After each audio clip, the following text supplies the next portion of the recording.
salaamaaleykum àdduna salaamaaleykum waa Sénégal tey ñu ngi seen troisième numéro G Sport tey nag ñu ngi am le plaisir di dalal suñu xarit suñu frère muy Capignan joueur de Al Ain à Dubaï ñu ngi koy bàyyi mu nuyoo ak yéen. Asalaamaaleykum maa ngi nuyu yéen Mhm, di leen remercier aussi si dalal bi ma dalal fii aussi. mhm. Capignan yaa ngi seetaan coupe du monde bi gis nga ne Sénégal premier match am dafa am revers contre la France dese nañu nag ñeneen ñaari match ban jàngat nga am si équipe nationale di mu war a jouer yeneen prochaine match yi. Pour moi, la seule chose à faire, c'est de Mhm, rester concentré, rester focus. Et il y a beaucoup de choses à faire. mhm. Dieu m'a essayé de gagner un match, puis prochain match, je peux essayer de gagner aussi pour me qualifier pour le 16e de finale. waaw. Beaucoup de concentration et pour me motiver parce que Mhm, on a les jours pour mhm. le faire. Mhm. Effectivement, on a les joueurs pour le faire. On a les joueurs, on a l'effectif pour le faire. yow ban jàngat nga mën a am ci première mi-temps bi Sénégal joué contre la France ban jàngat nga ci am. On a bien joué contre la France Mhm, durant toutes les 45 minutes. mhm, Joué nañ ak ñoom si côté tactique. On était bon, mais la deuxième mi-temps, juste dañu gagné si quelques détails rek. Mais pour moi, avec beaucoup de concentration, équipe bi mën a def sooy. mun na Pourquoi pas sax jël coupe du monde. effectivement pourquoi pas jël coupe du monde buñ jugee si loolu dañuy ñëw si parcours académique gu Capignan Capignan fan la commencé ban école de football la jaar ba yegg si fii nii mu yegg si. Bon, man nag maa ngi commencé daw si académie Mhm, prochaine. mhm, Je pense que ñu bëri xam nañ ko fa la demee la. Fa la jóge aussi ba dem Alain Dubaï. mhm. Daoud Seye nga jaar jotoo jaar beneen académie fii biir Sénégal. Académie jot naa def ay tests si yenn académie yi nga xam ne comme si Génération Foot, Dakar Sacré-Cœur et Diambar aussi jusqu'à phase finale tous les 3 centres yi. Mais malheureusement, j'ai pas pu réussir. kon daal buñ xoolee bu baax yow Daoud Seye nga jaar jóge Daoud Seye foofu nga jaar ba dem Al Ain nan la link boobu demee nan nga def ba jóge Daoud Seye ba dem Al Ain da nga def ay test wala ñoom ñoo fi ñëwoon gis la recruter la wala nu mu demee noonu. S'il y avait des tests yi nga xam ne ñu ngi ko defee centre Jeune François Bocandé, je pense, bu nekk Mbour fa lañ ko defee. Par la suite, ils m'ont dit que dañuy préparer le tout pour juste ñu yóbbu ma Alain bu nekk Dubaï. Pour ma demee foofu aussi tamit dañ ne ma taaka 10 jours pour accomplir li nga xam ne man moo ma fi indi tout. Joué nañ fa match suñu premier match yi tout si lañ ma fa téye si lañ ne ma en fait tu vas rester avec le club. kon buñ xoolee bu baax yow 10 jours rek nga amoon pour def Dubaï pour prouver boo prouver ñu téye la boo prouver wul nga ñibbisiwaat Sénégal ah noonu la demee léegi bi nga demee da nga joué match gars yi gis la bëgg la wala da nga si entraînement bi nga toj. Si jot naa fa entraîné plus de je pense 4 jours. Après durant 5e jour lañuy organiser match yu jeu ak beneen club et tout. Par la suite si lañ ma annoncé nañ que après match bi tu vas rester ici avec des joueurs yi nga xam ne ñoo ko développé. ñu ne Sénégalais.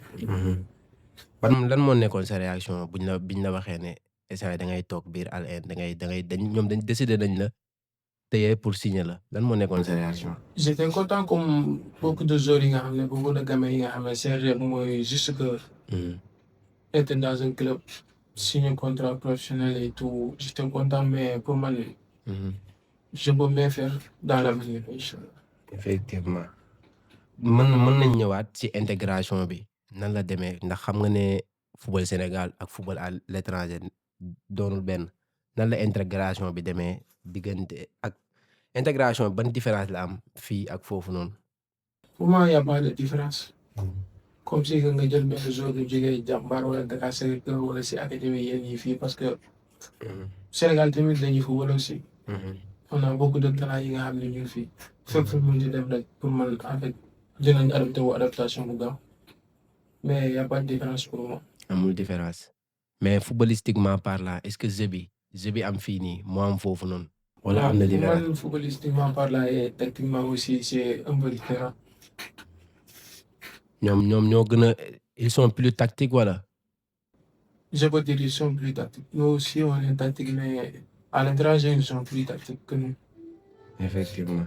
léegi Kapi ñu ñëwaat ci intégration bi ndax intégration bi c'était facile comme football bi foofu noonu c'était facile ndax vu que yow Sénégal nga jóge nga dem ci dëkk boo xam ne amaana mën nañ ne xamoo fa kenn nga ñëw war a découvrir beneen culture beneen vie comment c'était l'intégration. Au début mën naa ne 3 premiers jours yi c'était pas facile parce que da nga ñëw benn club bi nga xam ne xamoo fa kenn. Tu veux juste s'adapter, intégrer et tout profiter parce que t'as que 10 jours. Mais pour man football bi li nga xam ne mooy li ñuy wax rek kenn moom ko.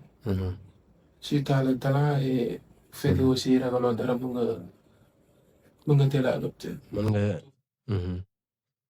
te 10 jours moom lu pëla pour nit war si mën a war a talent am mais bu dee am nga talent bil foo moom foo dem war nga mën a war nga mën a wane sa bopp te gis na ne noonu la demee nga dem te bi nga demee yow ban division nga signé U23 nga signé wala si équipe A bi nga signé bi ngay soog a yegg. ba may doog a egg daanaka intégré wu ma woon benn catégorie comme ça dañu am foofu benn genre équipe sélection je pense bi nga xam ne ñun ak yeneen zone ñoo fa daje woon ñoom aussi dañoo nekkoon foofu pour préparer def test.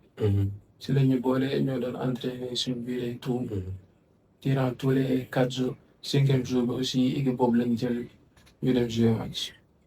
te équipe boobu si match boobu noonu foofu lañ la jaaree ba recruter la. si j'étais pas le seul Sénégalais parce que seul lañu woon. te ñun seul ji lañ mujj tee foofu. ngeen seet ngeen mujj tee kon Alioune war naa bëri ay Sénégalais. d'accord mais c'est pas facile ndax gis nañ ne yow mën nañ ne yow si école de football sax nga jógee ndax Dawul Seydou académie école de football la bu yam boo xam ne mu ngi nekk fii si Lamsar foofu nga jóge ba dem première division soo boobu noonu ban mentalité ak ban kii nga am pour mën a dékku loolu noonu ban mental bu fort nga am pour mën a dékku loolu noonu. T'as raison parce que c'est pas facile aussi. jógee fii nga xam ne je vais même pas dire que académie mais juste école football la Dawul Seydou. parce que moment yii nii la changé nom bi def ko académie et tout. ba mu jógee fii dem foofu. je suis pas directement intégré dans le club. comme ni ma la expliqué sànq benn sélection lañ defoon 4 jours 5e jour yi ñu def. match organisé ko et c'est là-bas la ñu jëlee mais au début j'étais avec les U17.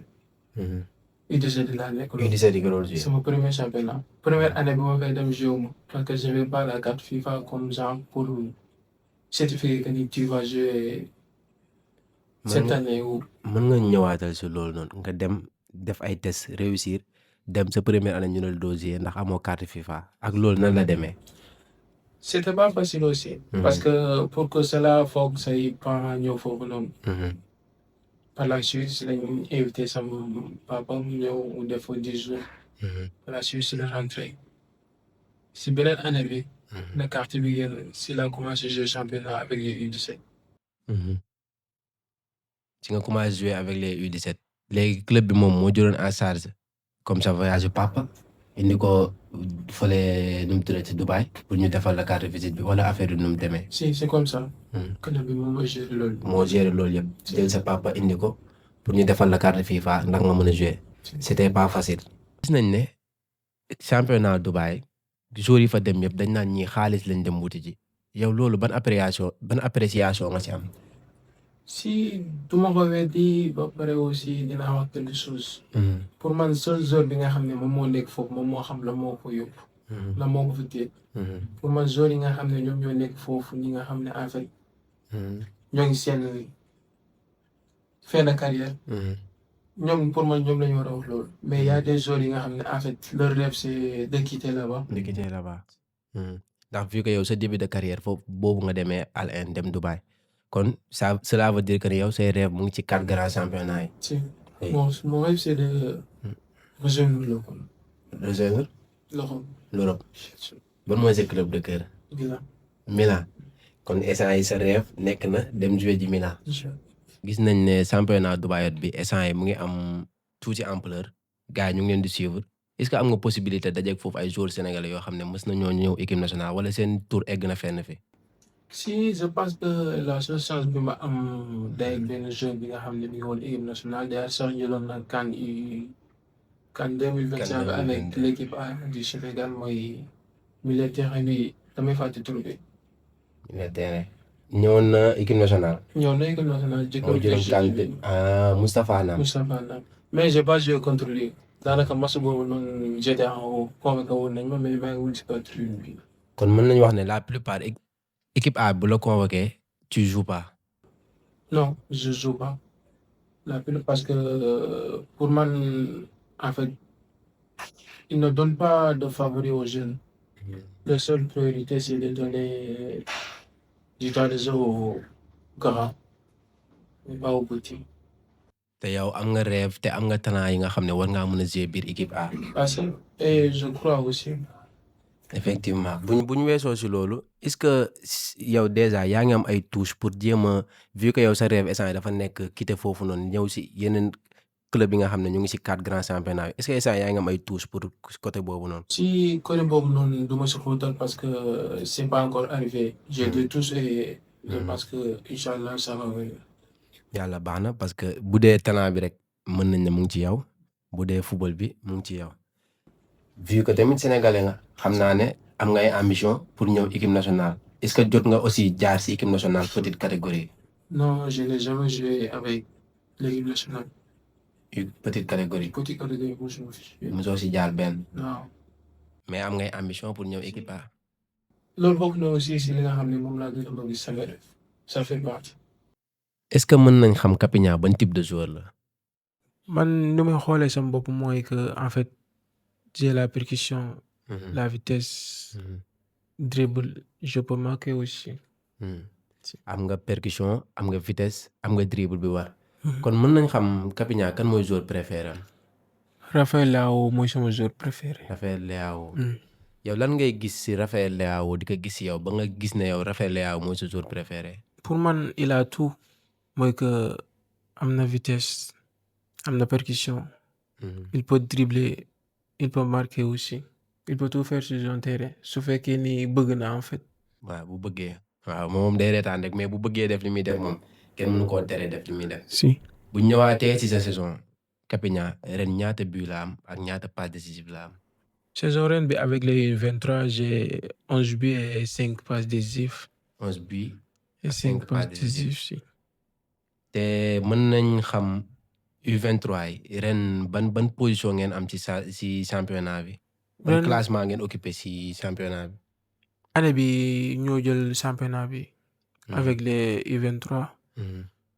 équipe A bi aussi ñoo jël championnat bi. perte nañ benn coupe bi nga xam ne mi ngi tudd Adib Cup. coupe bi gënoon mag ci dëkk bi. mais beneen coupe bi aussi dañ ko jot a jël. mooy le 23 bi passé le 23 mai. kon daal dem ngeen ñaari final ngeen perdre benn bi gagné benn bi jël championnat bi kon mën nañu wax ne ren am nga ñaari championnat. si da ngay jouer U23 de même que équipe A tamit. kon mën nañ wax ne am nga ñaari championnat cette année. j'ai été double champion. doublement champion. la même chose que équipe A bi aussi jël nañ championnat bi. ñu perte benn cup jëlaat beneen cup. sinon on est qualifié Ligue des champions bi nga xam ni Asie la. Ligue des champions asiatique. si. daaw tamit jotoon ngeen dem Ligue des champions asiatique. non daaw jotuñu woon dem Ligue des champions asiatique parce que avant année boobu noonu je pense que équipe A bi 5e position la nekkee ci classement tableau bi. moo taxoon mujj ñu woon qualifié. joo leen woon qualifié. Capignan émission bi presque ñu ngi ci fin bi. lan mooy sa dernier mot ak yan conseil ngay jox jeunes joueurs yi. conseil yi ma mën a jox jeunes joueurs yi mooy comme nous tous suñu rêve juste mooy que un jour viendra ñu signer suñu contrat professionnel. comme nu ko ñëpp di rêver. te pour man foofu la lépp war a gën a mën a commencer du sérieux boo xasee ba signer contrat professionnel. pour man tout ce que tu dois faire c'est de rester focus rester concentré. te xam ni lépp luy ñëw après bu fekkee yaa ngi ci yoon bu baax bi ça vient naturellement sans forcer. léegi pour booy yi nga xam ne ñoom signé guñ yan conseil nga leen di jox yoo xam ne ñoom buñ ko appliqué bu ci yàlla àndee mën nañoo signé pro. persévérance préserver sa bopp. gëm li ngay def et nekk si rek un jour viendra. un jour viendra kon nag gars yi bi moo nekkoon seen 3e émission G-Sport tey ñu amoon le plaisir dalal notre frère muy Capigna joueur de Al Ain à Dubaï bii nag moo nekkoon seen 3e émission ñu ngi leen di jox rendez-vous dans une semaine si beneen numéro ak beneen daanaan. Inch'Allah. Merci beaucoup.